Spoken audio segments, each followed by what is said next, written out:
Rappin with ReefBum is sponsored by Champion Lighting and Supply, Polo Reef, and Fauna Marin. Hey, what's happening, everybody, and welcome back to another episode of Rappin with ReefBum. I'm your host, Keith Berkelhamer. So on today's live stream, I had the pleasure of welcoming Walt Smith, who is the founder of Walt Smith International. The company's operations are based in Fiji, and they have played a pivotal, I can't even pronounce that word. I don't know what's going on here, Walt. Pivotal, that's not even a word. Role in supplying ornamental coral and fish to aquariums and hobbyists worldwide while advocating for the preservation of Fiji's rich marine ecosystems. Many of you probably have heard of Walt. He has been a pioneer in the marine ornamental industry since 1972, and thus he has quite the background in the industry. So it's a pleasure to have him on the show tonight, all the way from Fiji, where it's actually tomorrow around noon. Right there, Walt? It's 5 afternoon here in Fiji. But it's Thursday. It's Wednesday. I know, yeah. It's Wednesday. So maybe you know what the results of the election is already over there. Maybe you can give us a little clue as what's going on. Now, we don't want to talk politics tonight, so I don't want to get there. We're not getting into that. I'm trying to. We're not getting into that stuff. But before we start chatting with Walt, I want to take care of some business and thank the sponsors of the show. My sponsors are really important to me because they make this show possible with their support, and I really, really appreciate that. Polo Reef, make sure to check out Polo Reef's new YouTube video that drops this Friday, where the Polo team goes over updates from the infamous 900-gallon glass drop-down tank, from lighting to eye-catching chalice wall. Oh boy. Find out what's been going on with this crazy aquarium. Make sure to subscribe to their YouTube channel at Polo Reef for video drop notifications. Champion Lighting and Supply. Besides being a place for hobbyists to purchase saltwater aquarium supplies online, Champion Lighting is also a wholesale distributor for many popular brands. If you own an aquarium store or an aquarium service company, contact Champion Lighting through the website at championlighting.com to set up a wholesale account. I know Champion Lighting is going to be at the Frags swap at the Boston Reefer Society this Saturday. I'm going to be there as well, so swing by, say hello to myself, say hello to Todd and his crew at Champion Lighting. Fauna Marin. I do use the Fauna Marin Reef ICP Total Test Kit, which gives a quick, accurate, and easy overview of over 90 water values in reef aquariums. From macro elements to trace elements and pollutants, you get a complete overview with corresponding dosage and action recommendations. I am now a certified Fauna Marin ICP test advisor, so if you want help interpreting results, select me. You can also purchase Fauna Marin products and ICP test kits at reefbum.com. All right. Well, Walt, many thanks for this awesome shirt here. You sent it all the way from Fiji. You're wearing one of those shirts as well, man. Thank you so much. It's very cool. Really kind of brightens up my look here. I think it does.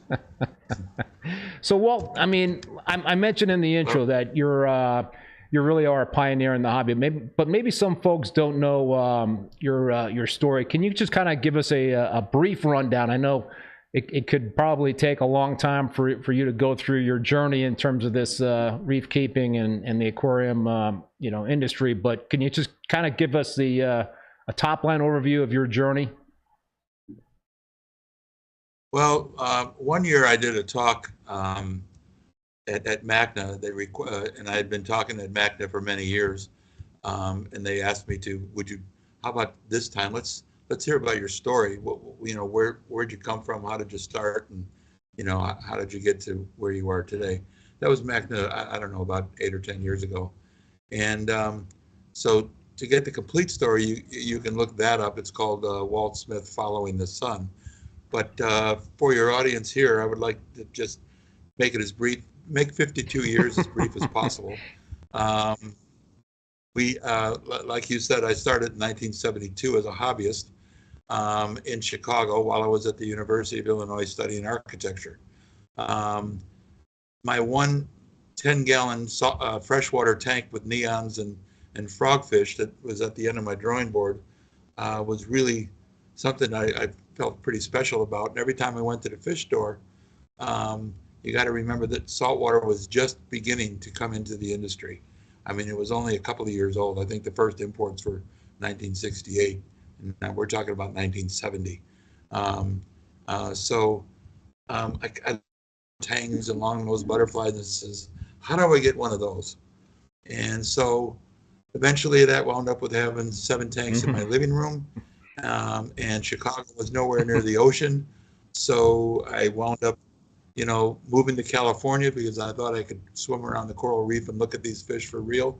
I didn't know the water was freezing there and there was no coral reef, but, having said that, I moved to California and got a job as an architect, but started working on the weekends with wholesalers and sending what I could find on the tide pools in California back to the stores in Chicago who knew me because I was in their store every day. Yep. It was one of those junkies, what'd you get new, So that evolved into me getting into the business full-time as a wholesaler.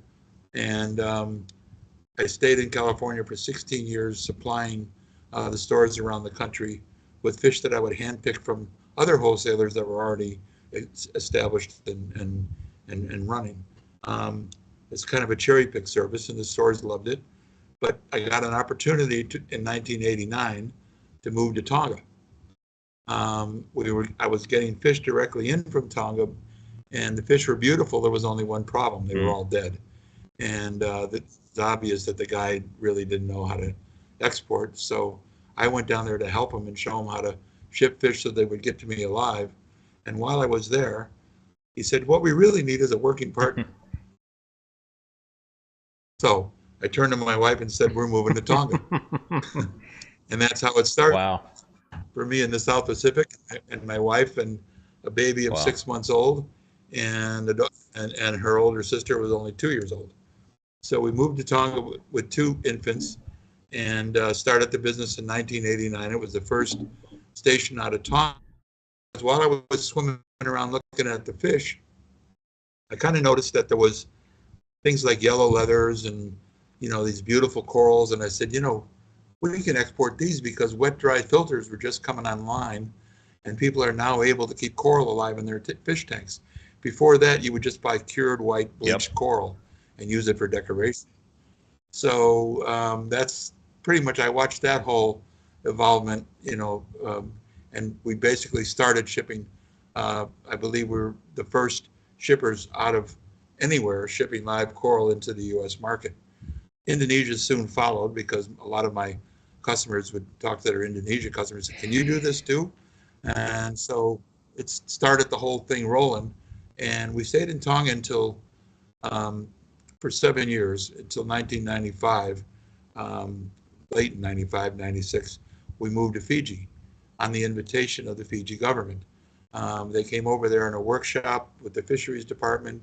Part of their workload was to visit all the fisheries-related industries in Tonga, and they came to my warehouse, and the guy from Fiji, a representative from Fiji, pulled me to the side and said, would you like to expand your business to Fiji?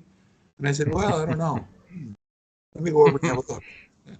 So I came over, it's only an hour's flight away. So Deb and I came over here and did a survey. The first day we did 17 dives in one day. We hired a boat and I said, I just want to do drops.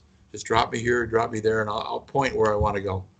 And what I saw was amazing. I saw great diversity, more than what was in Tonga.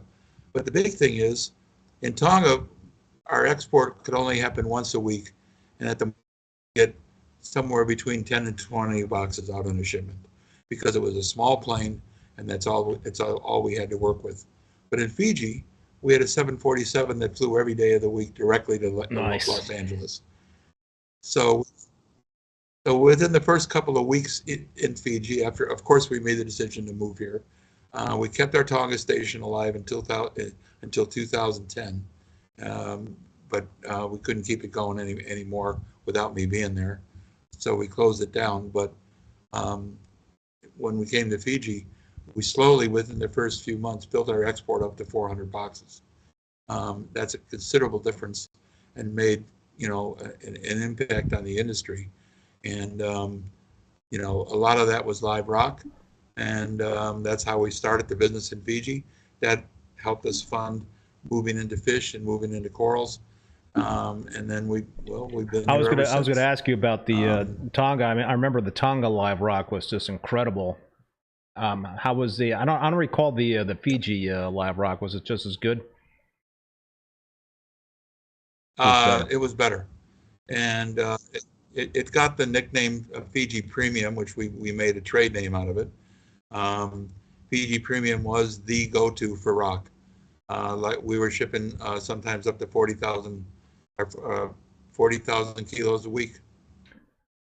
So, it was quite a bit. The airlines loved us because in those days it was all shipped by air, and it was beautiful rock. The Tonga branch was incredible, I remember, and that's not available anymore, if I'm not mistaken, right? Yeah. No, Tonga did not ship. Yeah. So that happened while I was still there.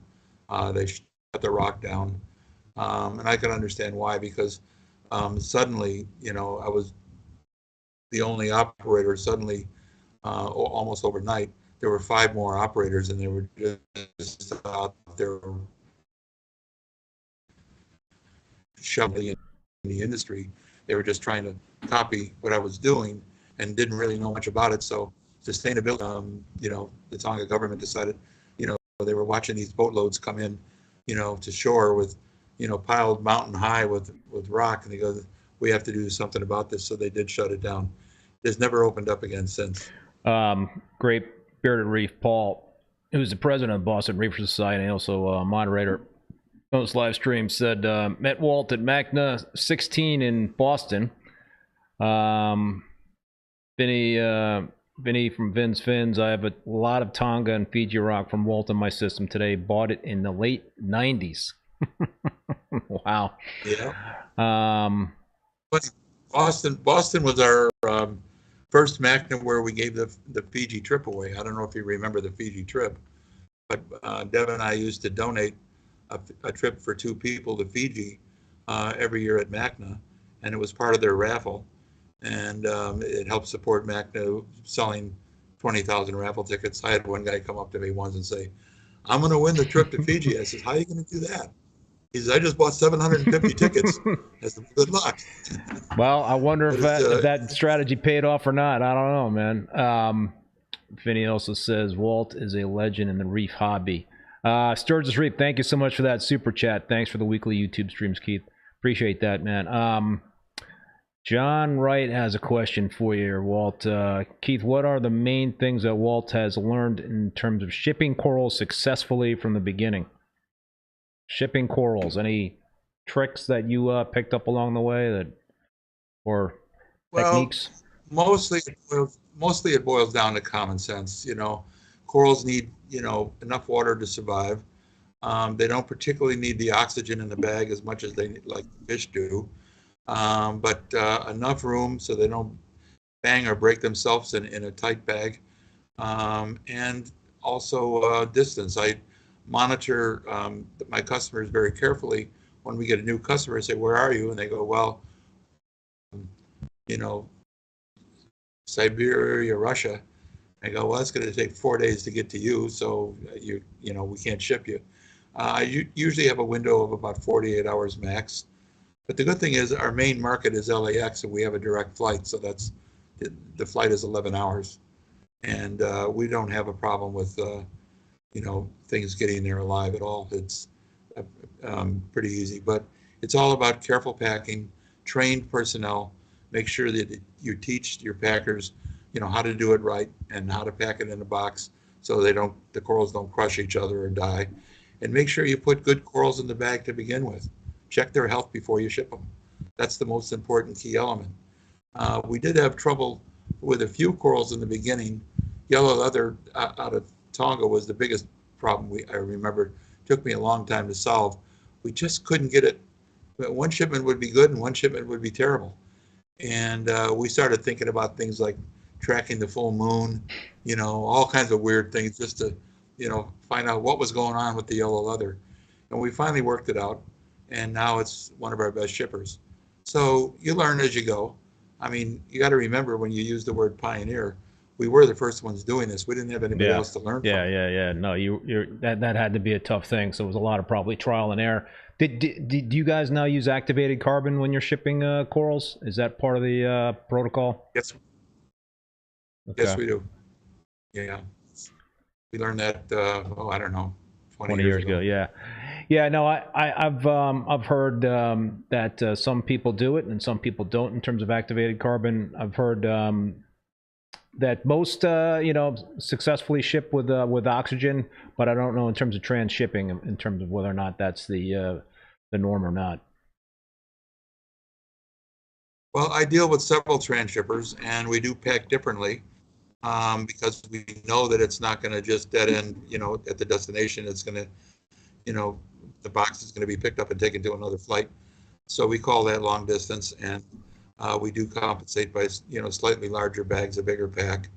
And, with the activated carbon, I've heard some people say, "Oh, don't put that in my bag because it rolls around in the bag and gets caught on top of the carbon and on top of the corals." And I said, "Well, just shake the coral off. The carbon's doing it some good." And so, we also use a pH buffer because pH does drop quite a bit when any animal's been in a bag that long. We start out here at about 8.2 pH, and we're lucky to break 7 by the time it makes the journey. What kind of preparations are made for corals, before shipping? Obviously they're coming, from a natural reef. I guess you have a holding facility, right? They're coming from the reef into the holding facility. Are they dipped at all in terms of for pests? Any antibiotic dips to try to keep coral pathogens at bay, or is that stuff just not realistic given that they have to make such a long trip?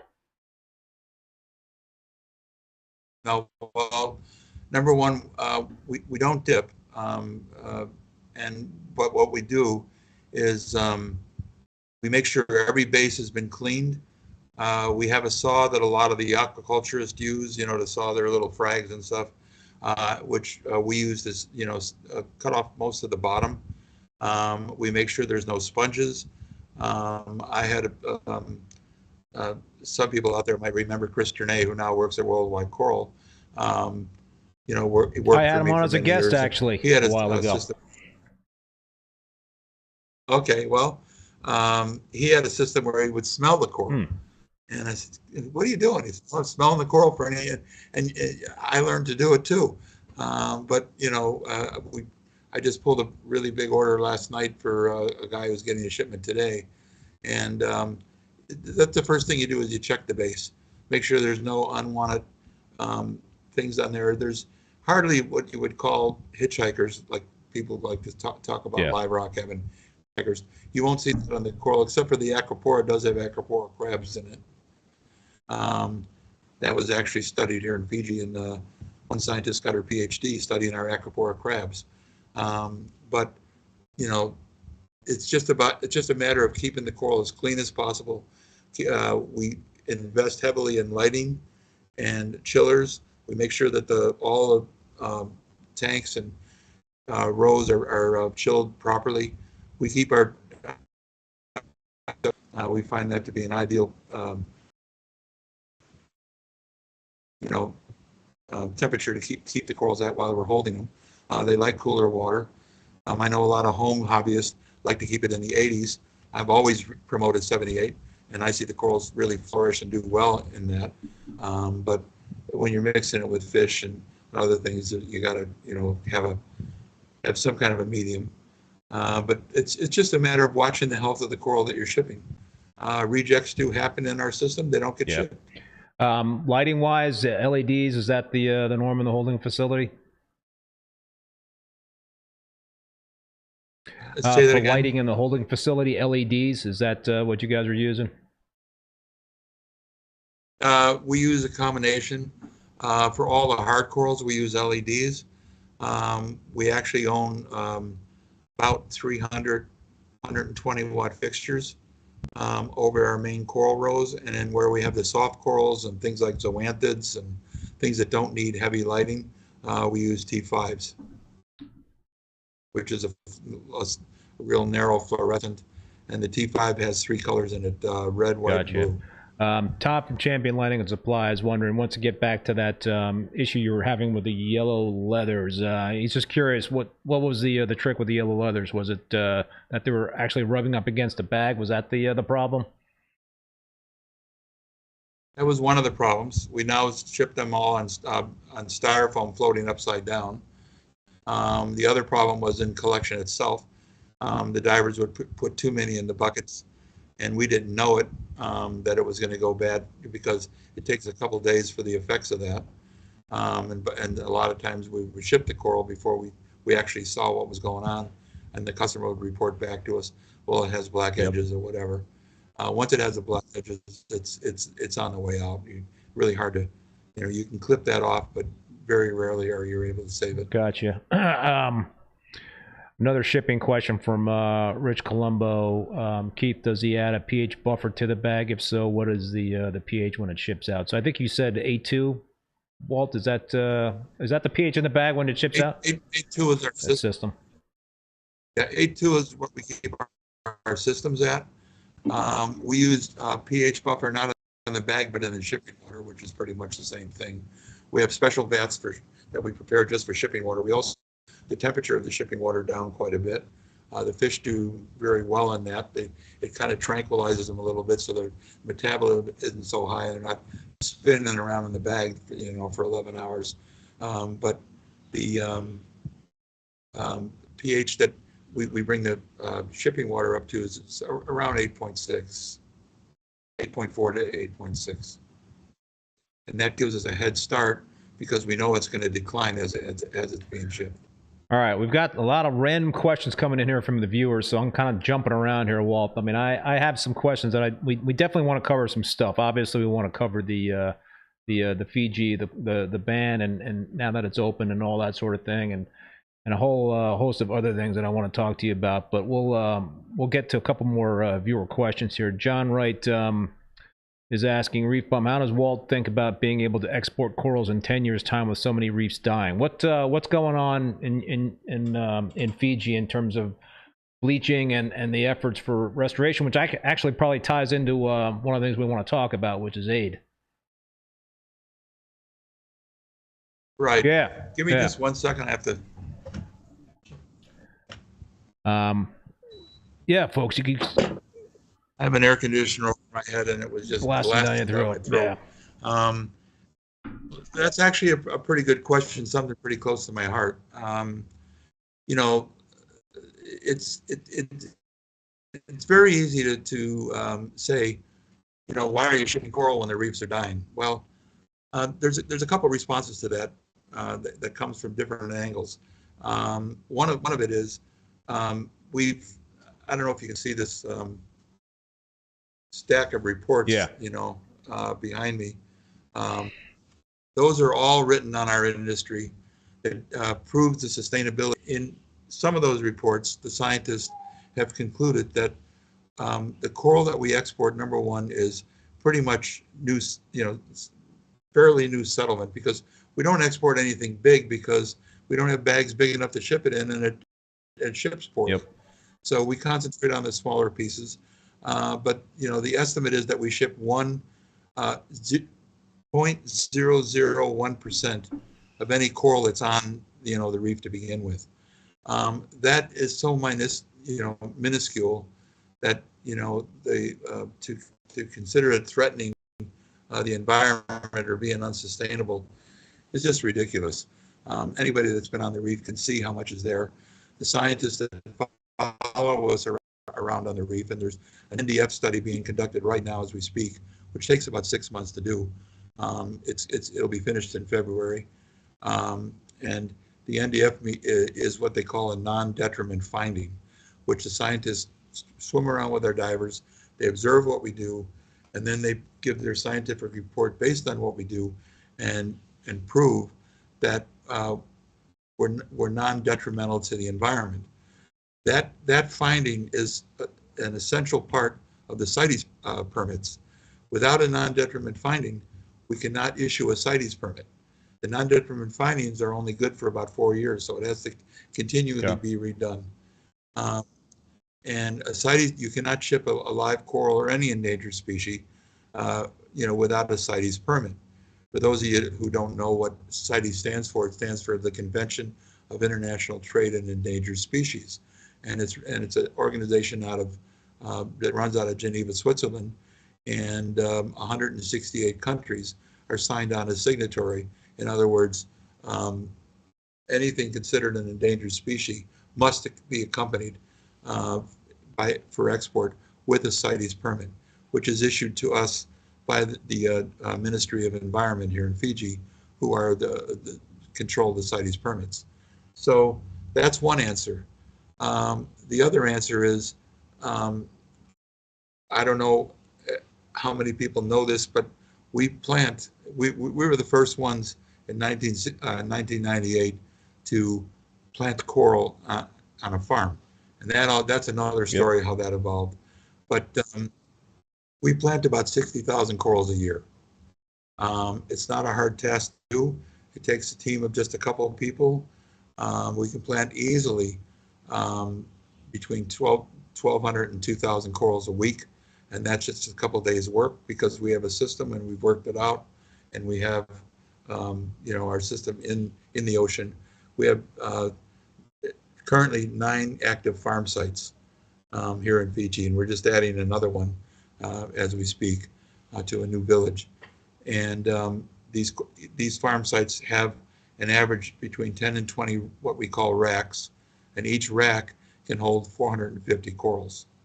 So when you do the math, you can see how easy it is to grow 60,000 corals a year. Our goal that we have when we develop aid a little bit more is to grow 1 million corals in 1 year. Why? Because we know we can do it. And it just takes a dedicated team in order to do that. So when you consider that how many, we do not export 60,000 corals in a year.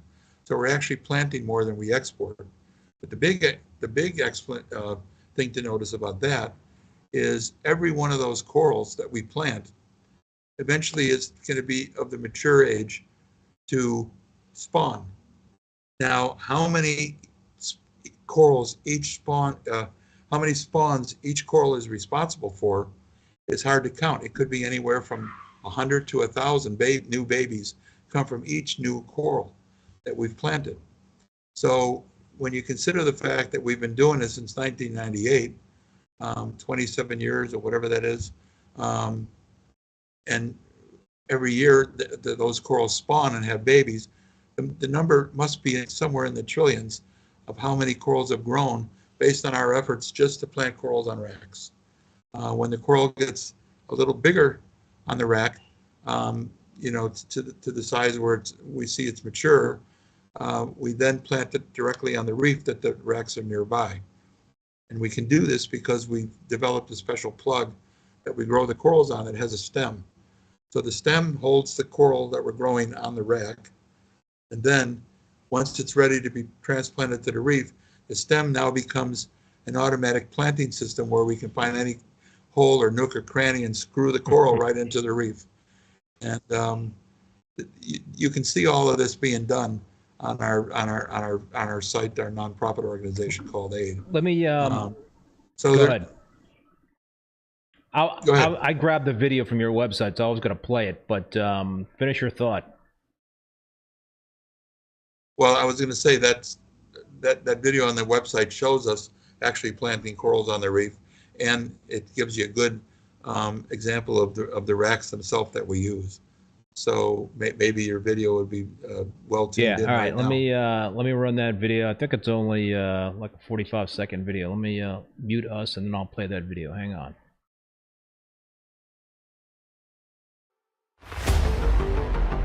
We have had a major coral bleaching in 2000 in which 60 to 80% of the corals died.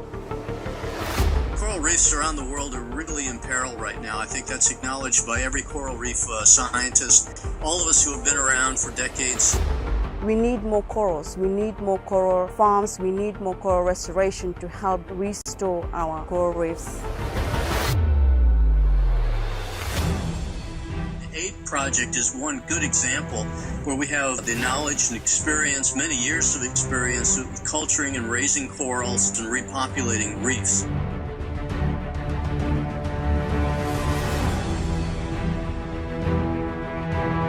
We were learning the science, we were learning what it takes to make this happen. We know now, over the 10-year period, we have learned all these pieces. Now is the time to scale it up.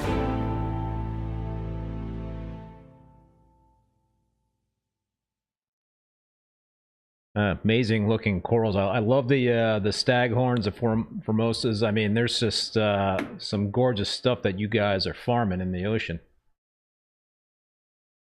Yeah, we think so.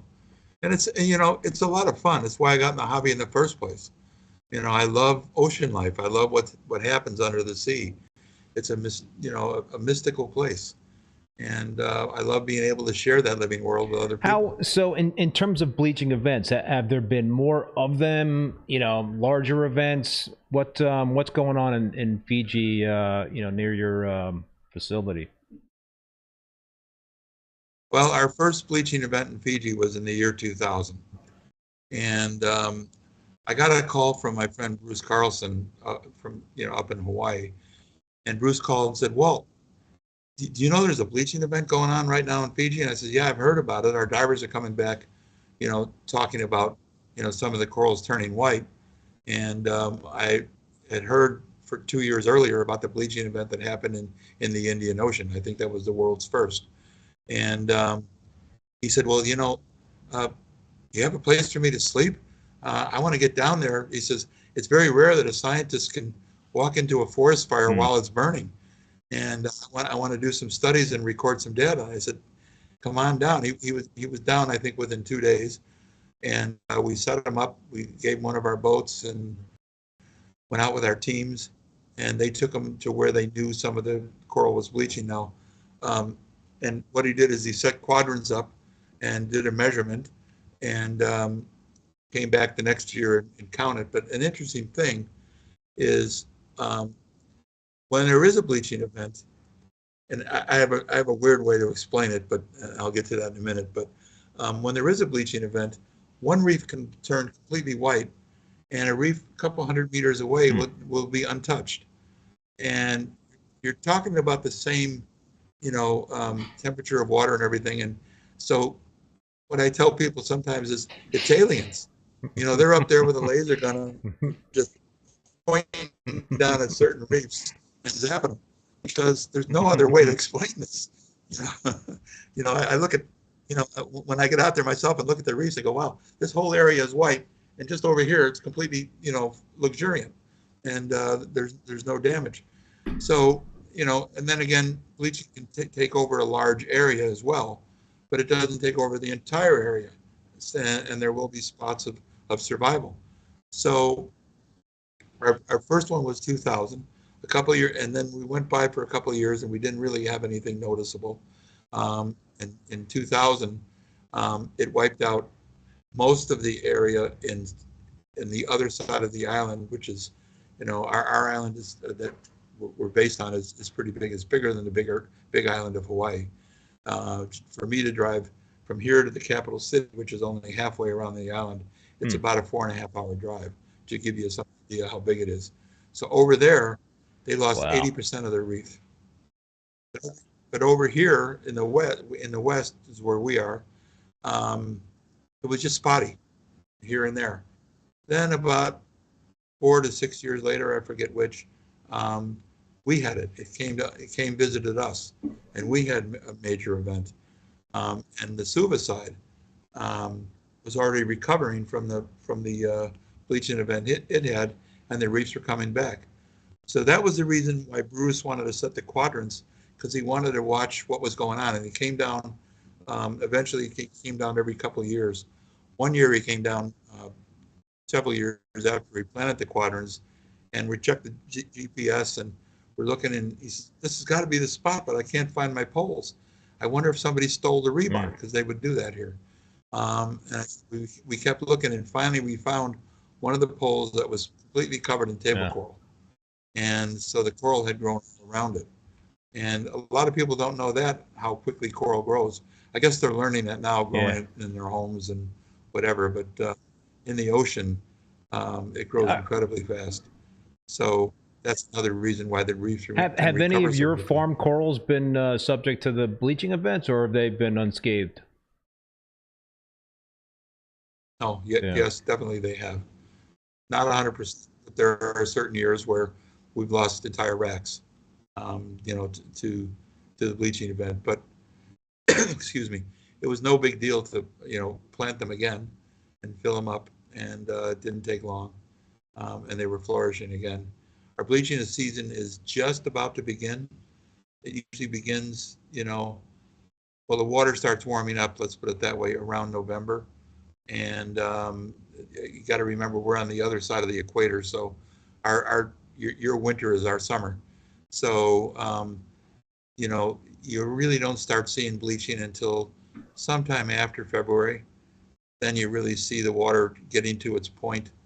You know, anybody that lives on the West Coast knows that the best time to swim in the ocean is August and September, because the water's heated up, you know, finally warm enough to get in and be comfortable. So the same thing happens here. But so, you know, by May, bleaching season is pretty much over, and what survives, and the color starts coming back. You also have to remember that when you see a white coral, it doesn't necessarily mean it's dead yet. Bruce has actually got some great footage of some of the corals that are snow white, but the polyps are still coming out feeding. They're on their last stage, and the zooanthelle has completely, you know, exited stage left, but you know, they're still starving for coral, but they aren't dead yet. And if the temperature changes quickly enough, the zooanthelle will come back, and the coral will regain its food source. Vinny from Fins is asking, the corals you plant, are they hardier than the wild corals? Do you think? Do you have any evidence that perhaps the stuff you're planting is more bulletproof, let's say, or more, you know, less prone to being bleaching events? Well, I have no evidence, but I do have claims. You know, people say, "Oh, this stuff, I like this better because it's hardier," and they make the same statement about the corals being grown, you know, on your side in the States, all the different companies that grow coral and that stuff.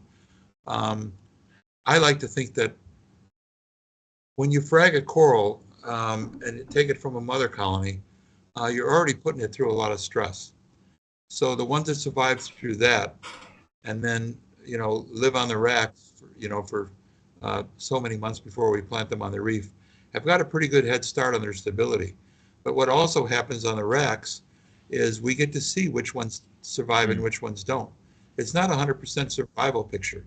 You know, if I plant 450 corals on a rack, we may lose 20 or 30 or 50 of them due to the stress. But we know that the ones that survive must be stronger because they survived the ordeal. And now we plant them on the reef.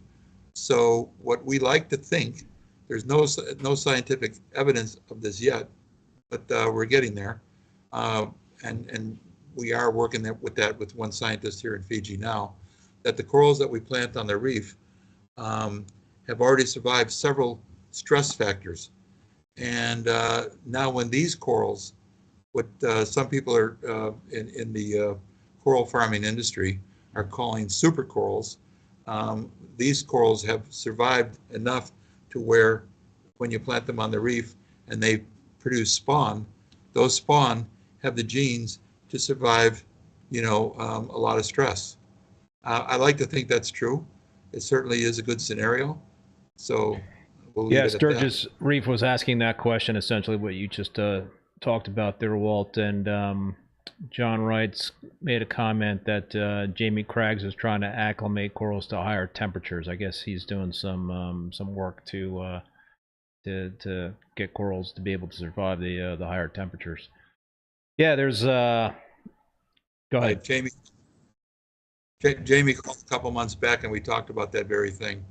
and he was asking me about our temperatures in the water, and I told him about the time of years and so forth, and I knew that's where he was going with it, and he does amazing work. Yes, there's a lot of research to be done, but you know, I commend you, Walt, in terms of what you're doing in terms of the aid project and all the stuff that the folks in Fiji are doing. Is there a what's the question I wanted to ask you? Yeah, you know, so the Fiji government's involved, I assume, correct?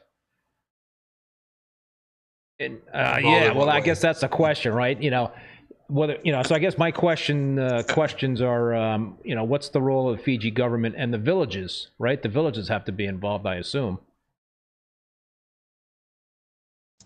Absolutely.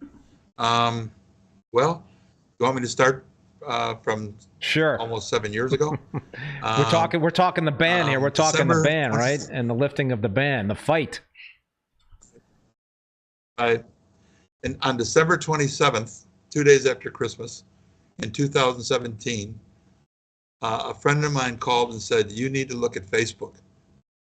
So we looked at Facebook, and we were in the States enjoying Christmas with our families, my wife and I, and you know, and we happened to be at our home, and we looked at Facebook, and the first thing we saw was a message on Facebook from the Minister of Fisheries, place an immediate ban on all coral and live rock, either harvested or exported. Is this out of left field? Fiji. Totally, well, not exactly out of left field. I can tell you how the story goes, but it has something to do with a late night Christmas party and some NGO pointing a finger in his chest going, "Why are you allowing people to take coral off your reef?" And of course, it was a Christmas. The post was written at 2 a.m. Wow. So you can put it together. Yeah. I don't have any proof of the thing that happened. You can kind of put together exactly what happened, and I did hear rumors. So I looked at my wife and said, you know, we still had more of our vacation to spend there, and I said, "Don't worry, I'm going to be on the next plane. This has got to be some crazy mistake. I'll go down there and fix it, and you know, I'll be right back, and we'll finish our vacation." So I came down like January 2nd or whatever. I came down to Fiji. I walked into, you know, the Department of Environment right after, you know, I went to see Fisheries first and say, "What happened?" He says, "Well, I'm putting a ban on the coral because I don't think you should be collecting it, and you know, it was just a nightmare." And I found out that it was for real.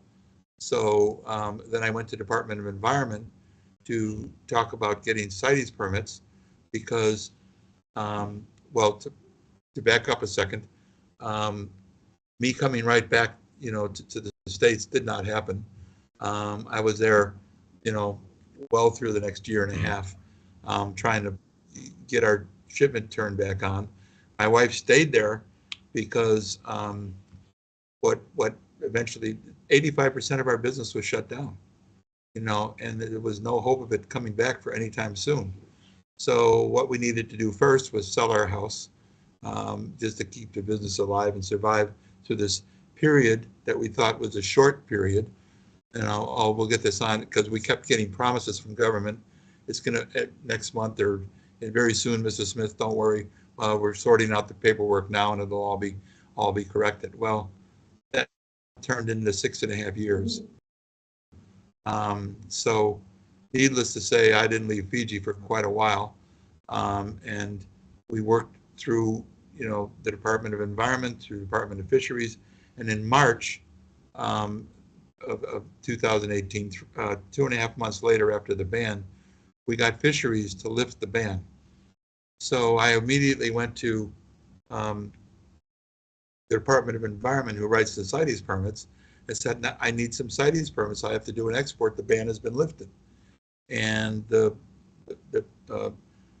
person in charge at the time immediately called Fisheries and said, "Why would you lift this ban? We're not going to issue any CITES permits." And so that what they decided was I would need a new EIA, which stands for Environmental Impact Assessment Study, done done. That takes about 2 years to do that.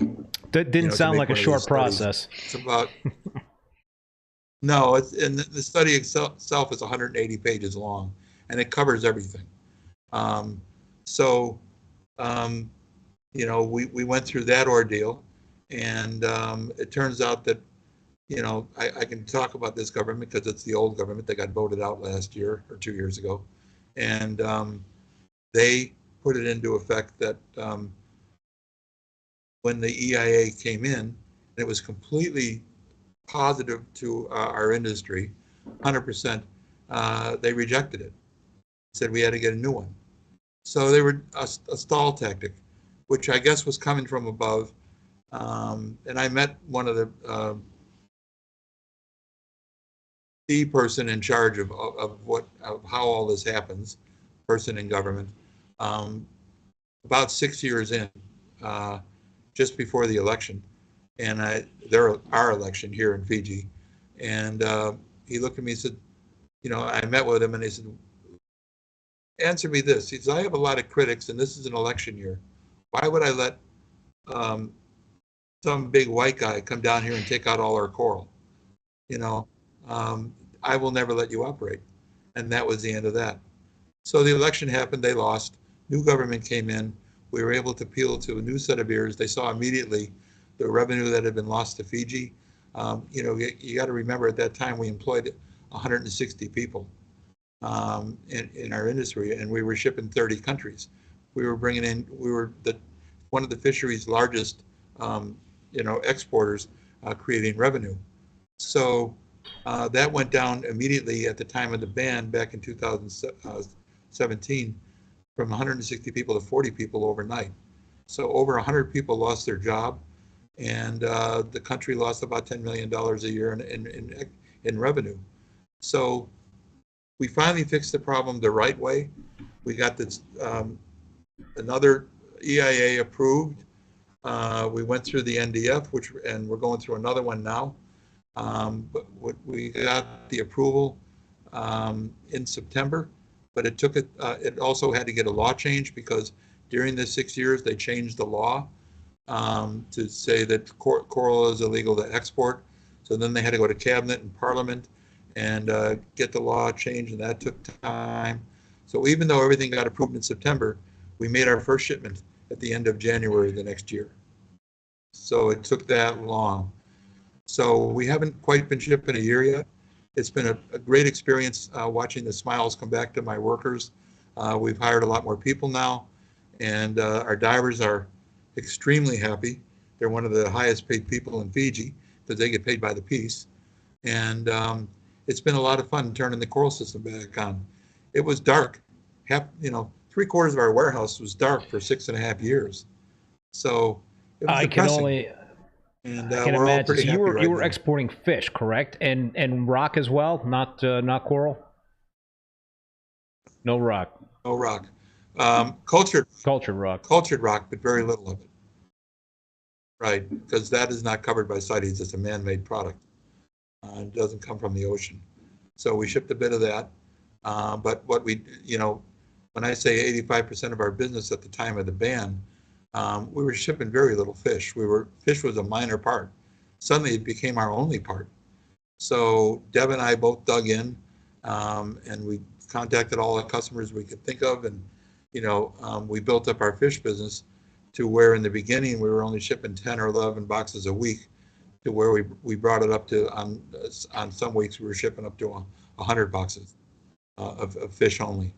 And you got to remember, in our industry, we talk in box numbers. That's how you think. What type of collaboration was going on there in Fiji in terms of, like, you know, with the industry stakeholders, you know, the government agencies, conservation organizations? That must have been a pretty major, you know, concerted effort to get the ban finally lifted. Right. It was, and we had a lot of meetings. You know, I did a lot of presentations to government groups and to NGOs. For those of you that are not familiar with NGO, it stands for basically a nonprofit organization. I own an NGO myself called AID that we'll get to in a few moments. But there was a lot of Conservation International, which is a big one, came to our aid and helped us convince the government that this is a sustainable industry. We actually worked hand in hand with them and helped them plant some coral. So we did a lot of collaboration. We did a lot of collaboration with villages. You also have to remember that what we do in our nonprofit is we take whatever money is available. And before the ban, it was all WSI, my private company, supporting the nonprofit organization, where we could go and plant, put racks in villages that are near resorts. So what happens then? Resorts always have some kind of program where you can go and do a village walk and go through the village and drink some kava, drinking kava right there, or you know, see the plant life and whatever. And I said, what about, would you like to go see a coral farm? Well, that became a very popular snorkel trip. And what happened was, you know, tourists at the resort would have an advertisement. You can go, you know, on such and such a day at a certain time. You can get on our boat for a snorkel trip, and we'll take you to a coral farm. Cool. And when they got there, they could see all these corals growing on the rack. Now you got to remember, they're looking at more than 4,000 corals. If it's only 10 racks, if it's 20 racks, it's twice that. So they're looking at all these corals, and they're allowed to buy those corals, not for souvenirs, but they buy them directly from the village. And so the village will charge, you know, anywhere from $5 to $10 per coral. And why do tourists buy these corals? Because then they can swim over to the reef and plant a coral on the reef themselves. And they get to go home and tell their friends, I planted coral in Fiji. I'm going to go back next year and see my coral and how big it's grown. And we started this project in the in the 90s with one resort that we had a coral farm on what we call the Coral Coast Hideaway Resort. And the coral, and that was a walking trip, because the coral racks were in low enough water where you could walk out to them and be in chest high water, and then you could choose your corals and go plant it in the coral garden. And the village made money on that. That's what taught us that this is good for tourism. So now we have several villages around that participate in this, and a lot of them, well, 2 of them are up north, and we have another one on this island in the northern district. So it's a growing interest that resorts are now coming to us, or villages are coming to us going, can we have a coral farm too? Because the village down the road is making a lot of money from this thing, and it's all good. You know, you can imagine, we're teaching them how to plant coral, and then they plant coral and they sell it to the tourists, and the tourists plant it on the reef. Now, how could it be more perfect than that? That is, I've never heard of that, and that is an awesome idea. It's just kind of get people really kind of rolling up their sleeves, so to speak, and getting in there and helping solve the problems of the environment. That's pretty freaking cool. Going back to the coral ban, COVID was also going on during that coral ban. That must have really been quite the double gut punch to you, in terms of, you know, not only can you not export corals and rock, but you got COVID happening, which has really sent a lot of you know, businesses for a loop. So, but you had some ideas right there, Walt, to drum up some additional revenue. You did. You launched the Bula Buddies series of books. What is that? Okay, well, that's the one subject on top of another. Let's go back to the coral ban and the COVID for just a minute. You notice I was kind of laughing. Actually, the coral ban, almost hard to believe, did us a great amount of good.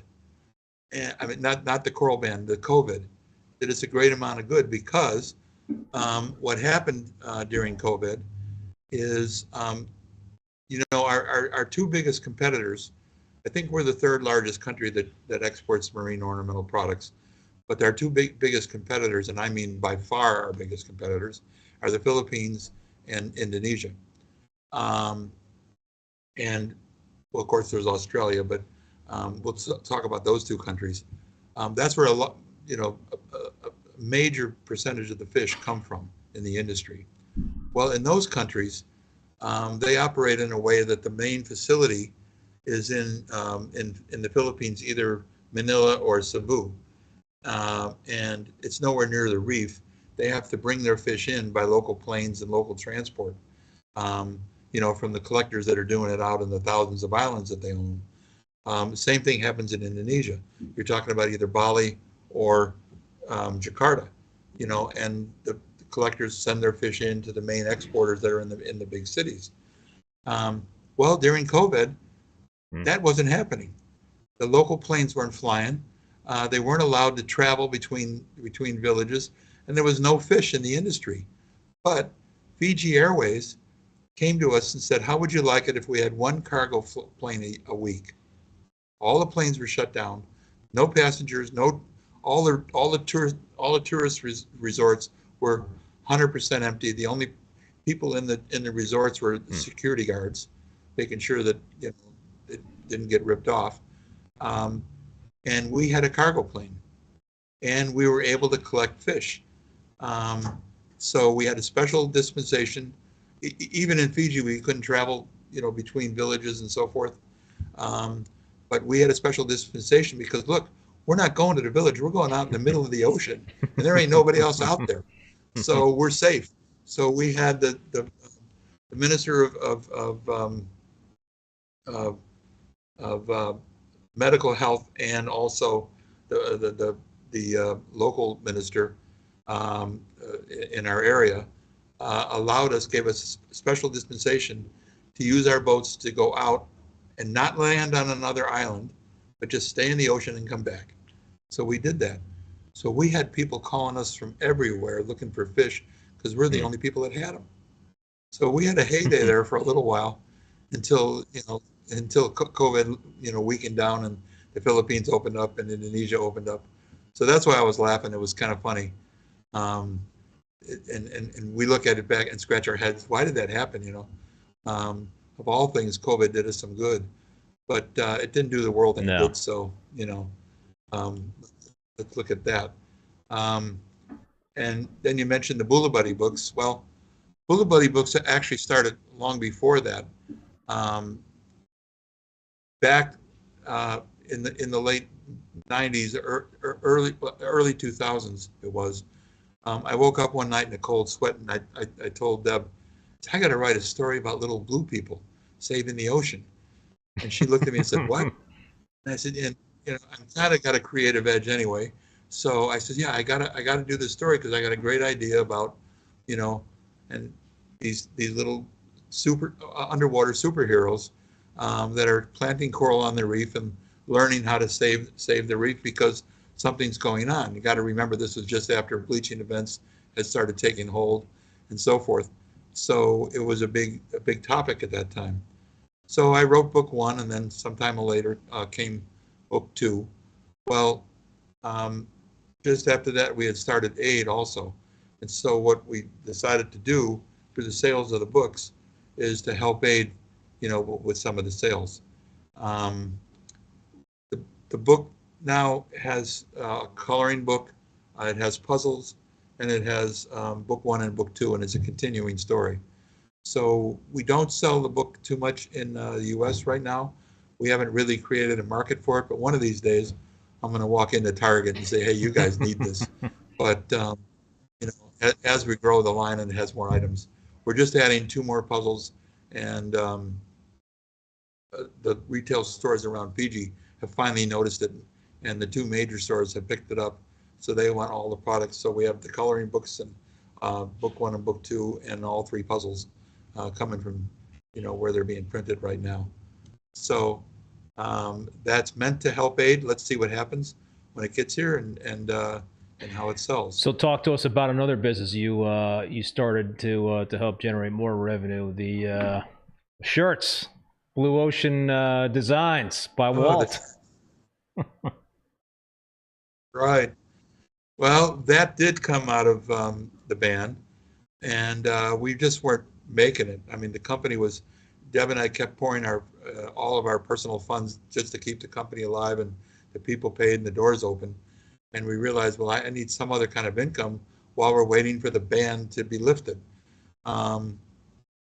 So we had, if we were smart people, we would have shut the business down in 2017 when the ban first came. But we kept getting promised that it was going to be any day, so we kept the business alive at all costs. So that put in me the desire to make another product. So I started making artwork, and some of it you see around here, walls and so forth. Because being trained as an architect, I do have an artistic background. So I started creating art, and some of it came out pretty abstract. And I have about 300 pieces right now. So as Deb says, you're too prolific. But again, she was in the States for a great part of the time, taking care of her elderly parents who were in their upper 90s. So I had a lot of time alone. And what else am I going to do at night? So this is what I did. And I got the idea that I can make placemats and coasters out of some of these designs. So I went to a manufacturer here that does that kind of thing, and said, I want to make placemats and posters, and here's my designs. And he looked at him and said, have you ever thought about making shirts? I said, no, not really. So he was on his computer, and he took one of my designs that I gave him on a flash drive, and he had a program where he could take my design and throw it up on a shirt. He says, this is what your shirt would look like. And I said, wow, that's pretty cool. So we immediately went into shirts, and then we created a website. And by the way, we still don't make coasters and placemats. We're about to, but it hasn't been done yet.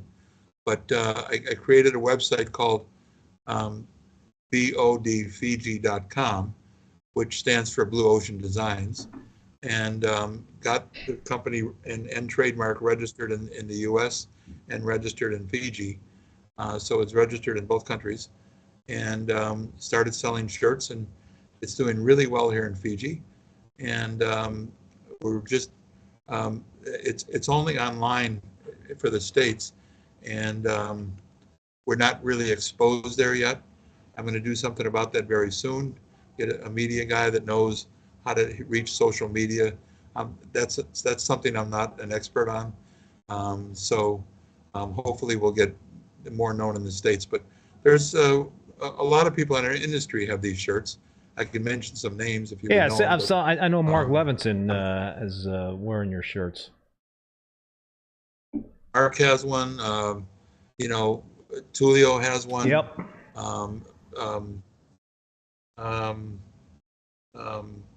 Just a lot of people that I've sent them to. So if people do want to pick one up online, Walt, is there a website they can go to? Yeah, it's bodfiji.com. Okay, cool. Yeah, man, I'm digging this, man. It's nice and lightweight, and I think I might have to wear this in the middle of winter here to kind of brighten things up a little bit during the snowstorms. Well, there's close to 60 designs of shirts on the site. There's also my artwork that you can buy, and there's also sulus like sarongs and pillow cushion covers that you can buy, and we're soon to add other items that I'm working with my web designer right now, and all of it to anywhere in the world is delivered absolutely shipping free. So the price you see includes everything. So Reef Keeper made a couple of comments about the folks in Fiji that I wanted to read back to you. I love the people in Fiji, some of the friendliest people you'll ever meet. My dive guide took really good care of me. He took me to his village. In return, I tipped him really well. I've never met anyone so appreciative, and could tell it would really help him in his village. Talk to us, Walt, about the people in Fiji. You've obviously got to know them really well. Really well. And that person that just commented has it pretty well nailed. They are some of the friendliest people in the world. What was that? He or she that just commented? I believe Reef Keeper is a he, but I don't know for sure. Okay. Well, that person did the right thing. When the Fijians, go out of the way and really try to give you a nice time or educate you about their country or take you into their village, that's actually a very special treat. Villages are sacred, and you have to know certain customs in order to go into a village. By tipping that person, I'm sure that was appreciated but not expected. And it was, there's no tipping in this country, by the way. You go into a restaurant and nobody expects a tip unless you have an American accent. They go, oh, those people tip, you know. But it's just not generally done down under. New Zealand and Australia is the same way. So by giving that guy, you know, some gratuity for the work he had done and the time he had shared was the right thing to do. But it's not necessary. These people are friendly just by nature. And I call it, you know, the friendly islands.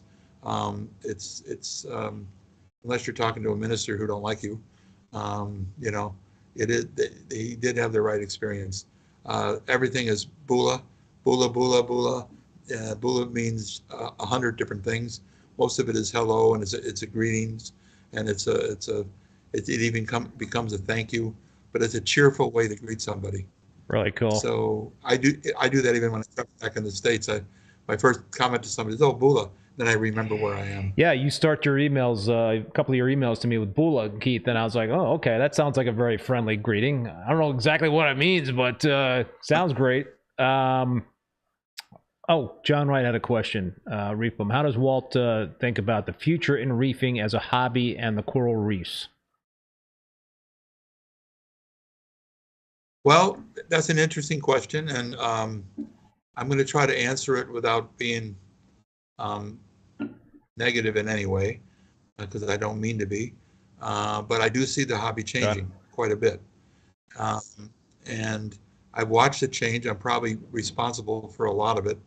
And what I mean by that is the coral industry itself. What I have found after being down for, you know, over 6 years is that the industry has changed quite a bit when I got back into it and started exporting. And what I find is the change that's happening is there are more and more people growing coral at home or in a garage or warehouses that specialize in nothing but growing coral. I used to have a term for that called biopiracy because they were, you know, and then I learned in the early years before the ban to stop shipping extra large and large pieces because it was just being chopped down into little pieces and being sold as frags. And I said, one of these days, this is going to put us out of business. Well, and that's pretty much what's going on right now, and that's what I'm experiencing.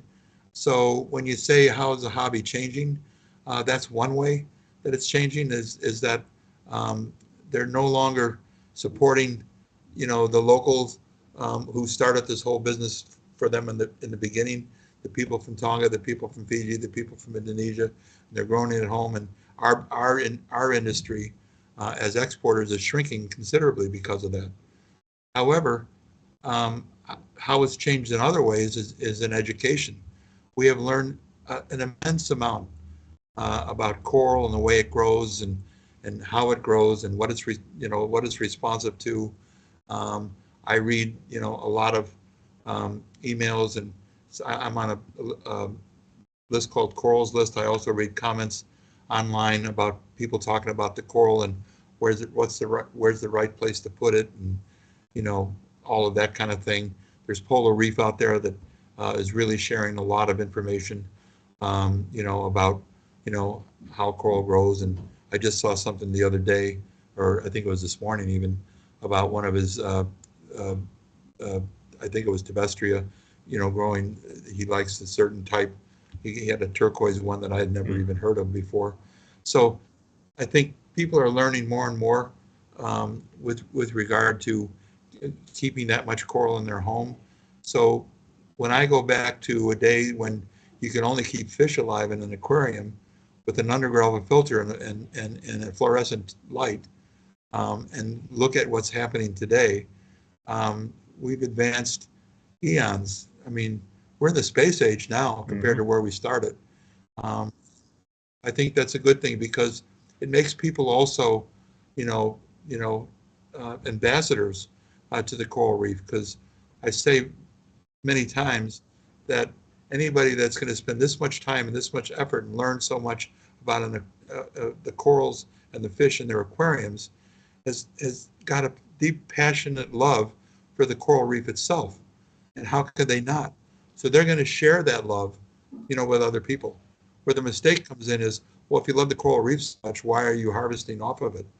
Well, that's where to get back to one of my first comments I made on this interview, is you have to learn what the sustainability really is and understand that. So that's the answer to my question. What the changes that I've seen, they're just incredible. Yep.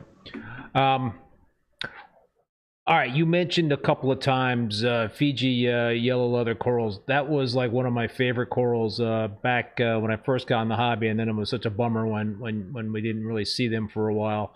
But they're coming back in. What else is Fiji known for, Walt, these days in terms of corals? What are the more popular corals you're exporting? Well, it had always been Acropora, Fiji acros. My dear friend Jake Adams once said when he paid me a visit here, and God rest his soul, that the Fiji acros, there's nothing better. And we used to ship mostly acro. I'm finding now that acros are too easy to grow at home, and acros aren't as popular for our export as they used to be, because it's too easy to get them where you're at. So I would say the yellow leathers, again, are in the top 5 list of what we export. We export a lot of lobos, a lot of the large polyps. Stonies are pretty popular. Trying to think what, it basically boils down to that. So what I've learned to do is be really special about the acros and make sure our divers only bring in, top quality. In the old days, before the ban, it was a different story. Acro was acro, and people can grow it and they can change the color. Now they want to see it come in perfectly, brilliantly bright and dazzling colors.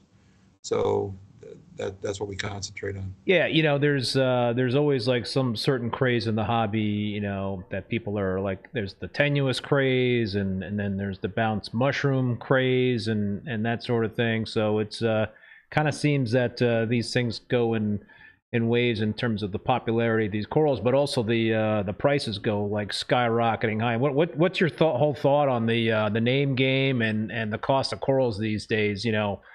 Some people are making a mint on marketing these corals to folks, and it's kind of creating a craze.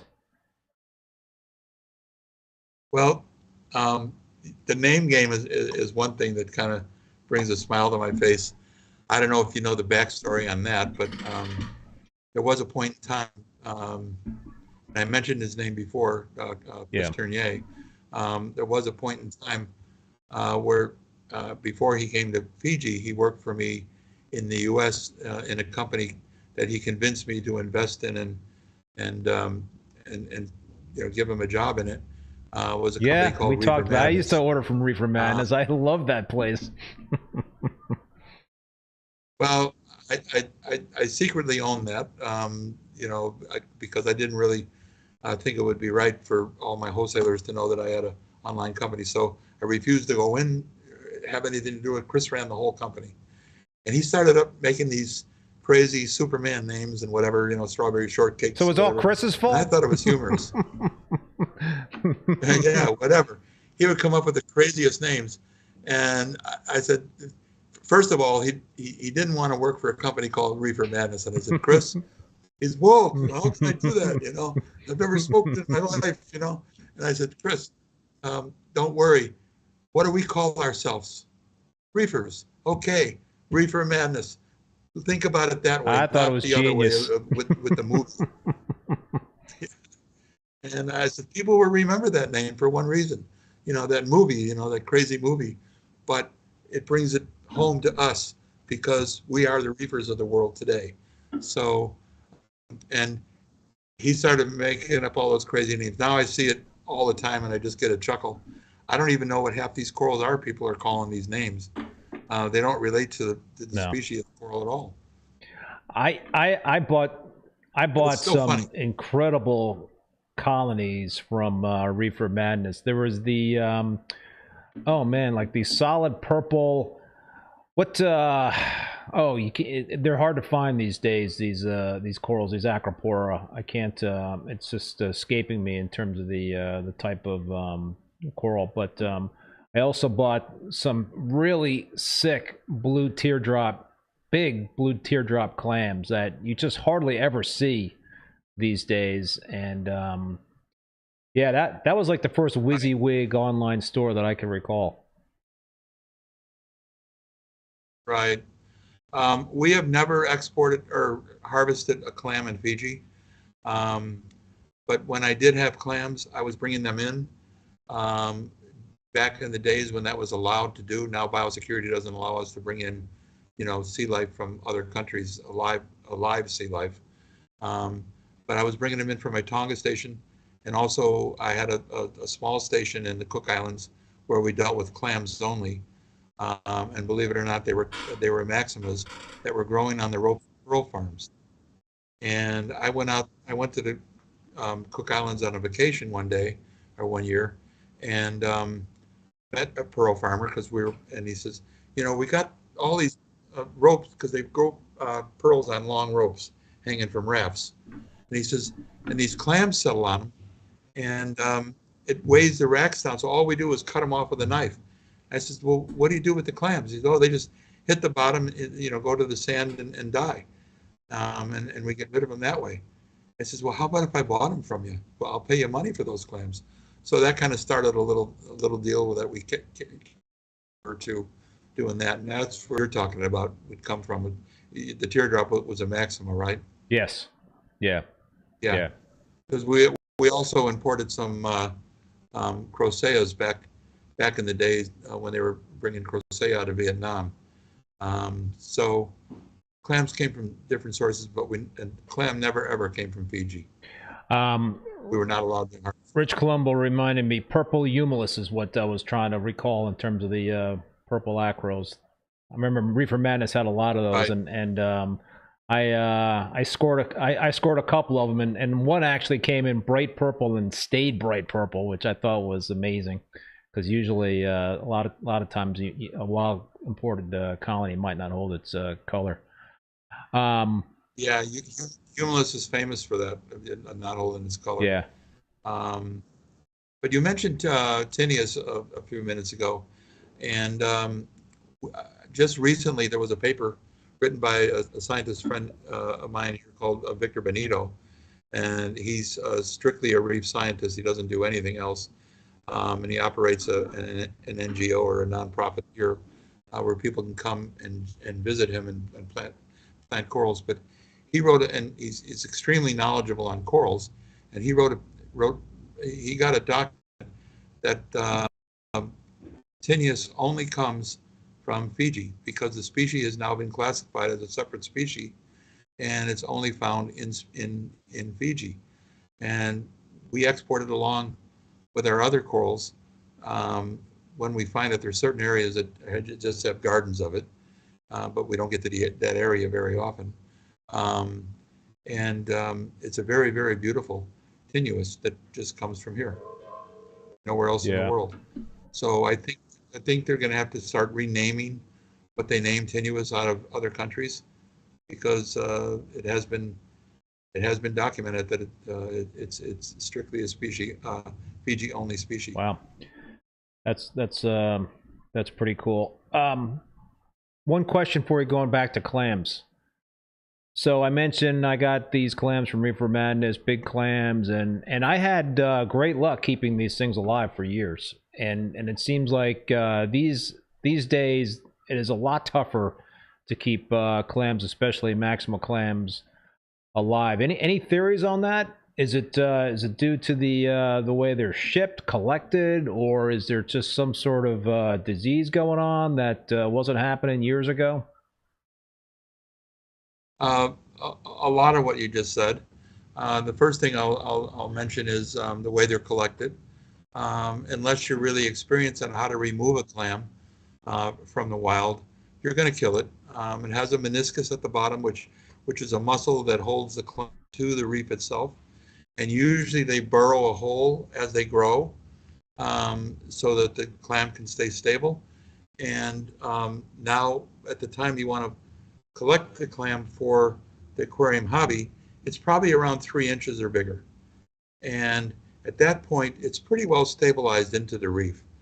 To get that meniscus free from the reef without ripping it is almost impossible. It's very, very hard to collect that way, and you have to have a special tool, and you have to know what you're doing, and you have to care. What happens is the clam will come back to the facility, wherever it may be, and the meniscus has been ripped. The clam will be alive for weeks. You won't really notice it, but it'll slowly die because it's lost its main muscle that keeps it, that helps keep it alive and keeps it stable. So that's one thing. There's also a snail, very tiny, a minuscule snail that attacks clams from that same area of the clam, from underneath, and it'll get in and eat it from the inside out. So you don't really see it, but it's in the clam. And the clam will slowly die from that kind of parasite being inside of it.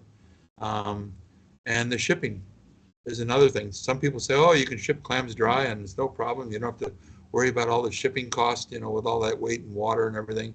And a lot of people try that. You wouldn't know that being the end user, but the wholesaler would know it, coming in with wrapped in wet newspaper. And in some cases, the wholesaler may be the one, demanding that the exporter ship it that way, so he doesn't have to pay for so much freight, thinking that it stays alive just fine, because all he witnesses is it being alive in his tanks until it's sold. And clams sell pretty fast, so they move through the chain of custody at a pretty quick rate. It's not until the hobbyist has it in his tank for a few weeks, that's when they start noticing the death. So it could be a combination of all those things causing that. So back years ago, they were just better collected and shipped more properly. Is that what you're saying, you think? There were more available. They were doing it in aquaculture facilities. Like Tonga had one where they were growing clams on land. Okay. Not pulling them out of the wild reefs. They would collect some, but that's how they got their brood stock. And they would do that. And they were a Japanese organization was in Tonga for many years called JICA, and they were the ones that started the clam farms in Tonga. And they also were doing that in Vanuatu for a while. I don't think they're doing it anymore. But most countries, the first clams that I bought, I actually did buy from Fiji, but I didn't live here yet. One of my customers says, they're growing clams in Fiji, you ought to collect it out, check it out. And I was still in Tonga. So I flew over here and met with fisheries, and they had one island where they had a clam farm, and it was very, very hard to get to. The scariest boat ride I ever had in my life. Talking 20-foot waves, and I'm in a little 16-foot dinghy, trying to get out there. It was about an hour and a half ride, to get there. And but when I got there and jumped in the water, I literally witnessed clams as far as I could see, like a field full of them. So I bought like 1,000 of them and shipped them back to Tonga and exported them from there. Since the days have changed since that, but that was the early days. So, yeah, I'm not sure about the clams that come out of Ponape, how they're collected or how they're treated. I understand they do pretty well, but I'm not really sure. You must have seen some pretty unique clams over the years out in the wild, huh? Yeah. Actually, some of the most beautiful are the squamosa in the water. That's where you get the, what they call the teardrops and the different. Sometimes you even get a black mantle. We have a clam here that only grows in Tonga and Fiji. It was discovered in Tonga, but it grows in Fiji as well. They call it the Duvala clam, the devil clam, and it's completely black and it grows in deep water. But they're now farming it in shallow water, and people are begging for this thing. Hobbyists are willing to pay thousands of dollars for it, and I say, why? It's black. It doesn't even have any color. Why would you do that? Because it's rare. Along those lines, rarest coral or the most amazing coral you've seen in the wild? If you had to peg one. Well, I'll have to preface that by saying I haven't been on the Great Barrier Reef myself, so I would have to eliminate that from your question. I've been in Indonesia, but wasn't that quite impressed compared to what we have here in terms of being more. It's more abundant, but not more extremely beautiful than some of the corals we see here.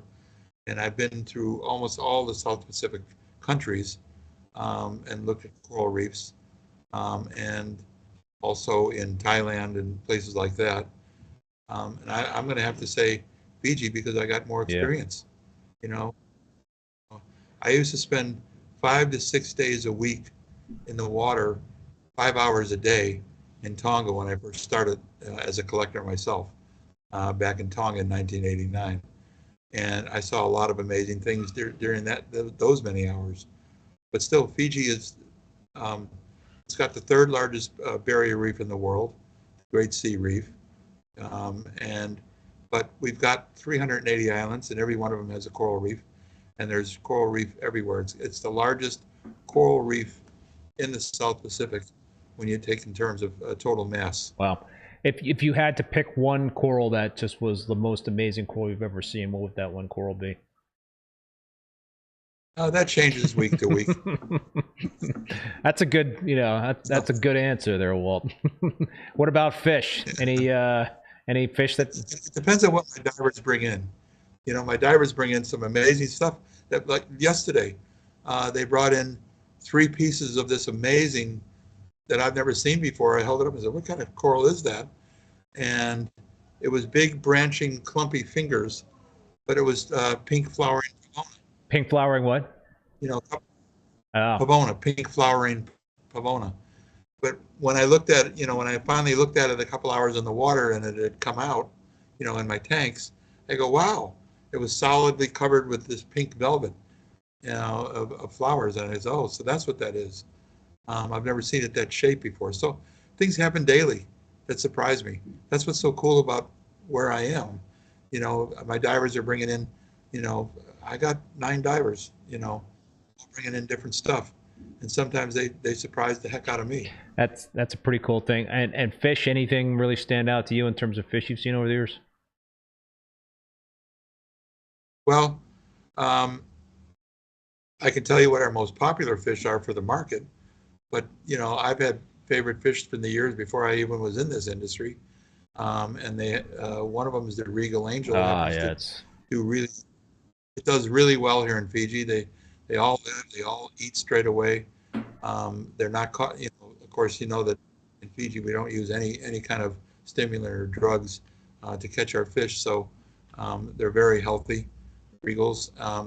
So that's, color-wise, that's always been one of my favorite. But I have to mention, Centropagi deverai, which was a rare fish that we found.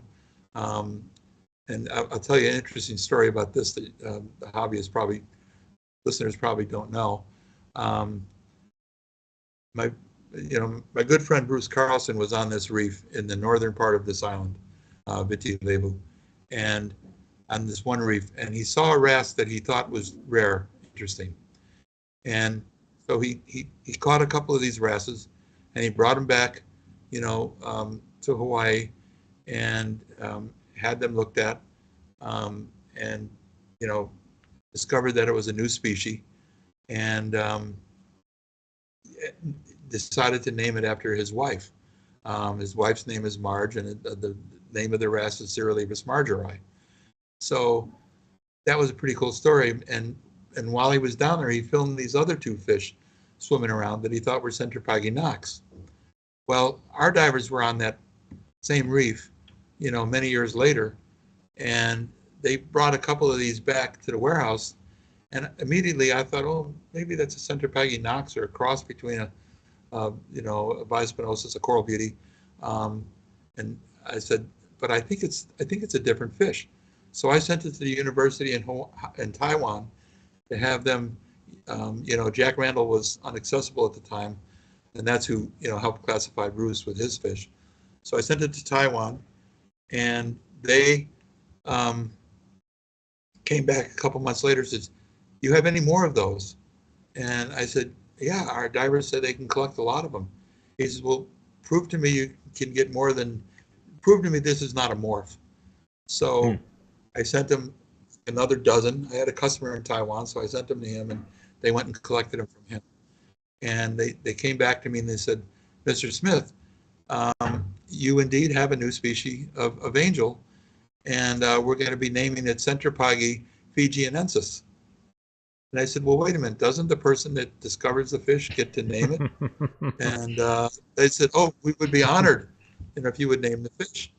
I said, "Okay, how about Centropyge deborah?"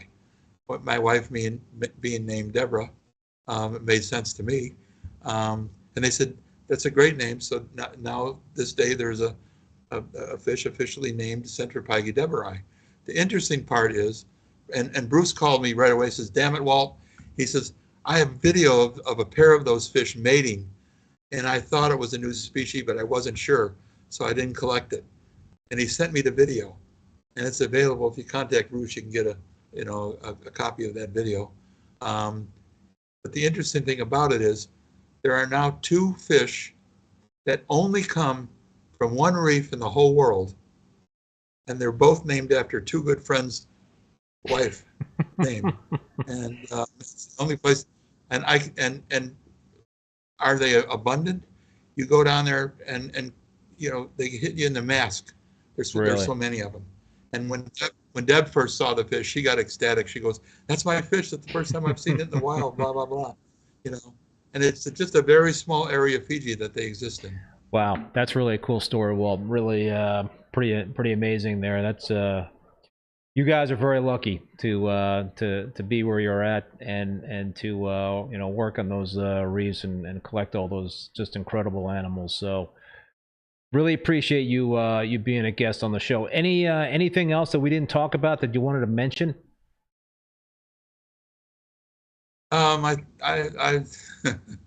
how long do you want to go on? No, I think you've done a really well job of covering, what the hobbyists are probably interested to know. Of course, I can go on forever. Anybody that wants to ask me a question personally, they can reach me through you or on my email. If you want to give them my email, you can post that or whatever. I'm afraid of getting 1,000 emails all of a sudden, in one night. I can't get to all of them. So I say that hesitantly, but I think you did a great job. It's an interesting hobby. I've always loved it. I gave up a great career in another field, architecture, to devote my life to this. And I thought the only worthwhile to make that, a reasonable choice is to also do some good, for the ocean itself that I love so much. And through that came the aid program and the growing the corals and the experiments that we do and the constant learning that gets involved. And, I'm really pleased to and feel privileged to have been a part of all this. Well, Walt, for me and on behalf of all the people that have been watching tonight, I just want to thank you for all you've done for us hobbyists and all what you're doing out there in Fiji in terms of the efforts in terms of conservation and trying to make this a sustainable thing. It's and it has not been easy. That is coming through loud and clear, man, and took a lot of perseverance from you to get over that ban. But thanks, man. Really appreciate it, and I know everybody else out there does as well. Well, my pleasure. It was a pleasure to be here. And just as a side note, I'm in my office right now upstairs. Downstairs, they're making a pack. And they're usually pretty noisy, and the music is blaring during the pack. So we owe a thanks to my crew for quieting down for this thing. They're packing very quietly right now. And it's not, usually they're laughing and carrying on, and music is playing. Well, I think you crank the tunes. Thank you. And it's been a pleasure. I enjoyed talking. Likewise, with you. Walt. All right. Well, listen. Thanks again, Walt, for being on the show. I also want to thank the sponsors one more time. Polo Reef. Make sure to check out Polo Reef's new YouTube video that drops this Friday, where the Polo team goes over updates from the infamous 900-gallon glass drop-down tank, from lighting to an eye-catching chalice wall. Find out what's been going on with this crazy aquarium. Make sure to subscribe to their YouTube channel at Polo Reef for video drop notifications. Champion Lighting and Supply, besides being a place for hobbyists to purchase saltwater aquarium supplies online, Champion Lighting is also a wholesale distributor for many popular brands. If you own an aquarium store and aquarium service company, contact Champion Lighting through their website at championlighting.com to set up a wholesale account. As I mentioned, Todd and his crew will be at the Boston Reefer Society Frags Giving event this Saturday in the greater Boston area. Go to bostonreefers.org, I believe is the correct website, and you'll get information in terms of how to attend that awesome event. I'm going to be there as well. Fauna Marin, I do use the Fauna Marin Reef ICP Total Test Kit, which gives a quick, accurate, and easy overview of over 90 water values in reef aquariums, from macro elements to trace elements and pollutants. You get a complete overview with corresponding dosage and action recommendations.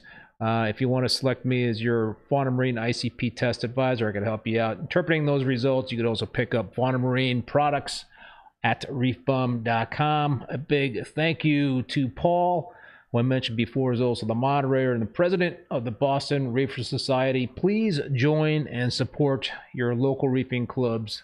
They are so very important to this hobby. Also want to let you know that all episodes of Rappin With ReefBum are available as podcasts on Spotify, Apple Podcasts, Google Podcasts, Stitcher, and Amazon. My next Rappin With ReefBum live stream will be on Monday, not Tuesday, Monday, November 11th, 7 p.m. Eastern Standard Time. I'm going to have Dong Zhou again back on from Acro Garden. You can check out the full upcoming episode. Schedule a guest on reefbum.com under the YouTube section. Until next time, be safe and be